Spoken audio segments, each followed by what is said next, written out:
রণন্মত্ততা দেবী প্রশমিত করলেন। পুনরায় নয়ন বিমোহন পুরুষ বেশে আত্মপ্রকাশ করলে ওই ঐন্দ্রজালী দেবীর রূঢ় প্রত্যাখ্যান পেয়ে আবার মহিষ মূর্তি গ্রহণ করলেন। রণবাদ্য দিকে দিগন্তরে নিনাদিত চতুরঙ্গ দিয়ে অসুরেশ্বর দেবীকে পরাজিত করবার মাস উল্লসিত দেবীর বাহন সিংহরাজ রাবাগিনীর মতো সমস্ত রণক্ষেত্রে শত্রু নিধনে দুর্নিবার হয়ে উঠল। নানা প্রহরণধারী দেবী মধুবহন করতে করতে মহিষকে সদন্তে বললেন, গর্জগর্জে স্খলনগুহ মধুযাবৎবিভাগ্রহম ময়াস্তৈ হতস্ত্রৈব প্রদ্যুষন্ত্যাসু দেবতা।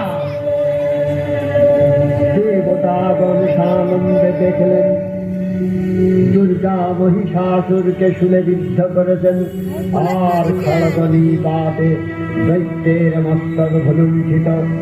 তখন অসুরনাশিনী দেবী মহালক্ষ্মীর আরাধনা গীতি সুষমা সারা পৃথিবীতে পরিব্যাপ্ত হল। মুখগুলো একটু এদিকে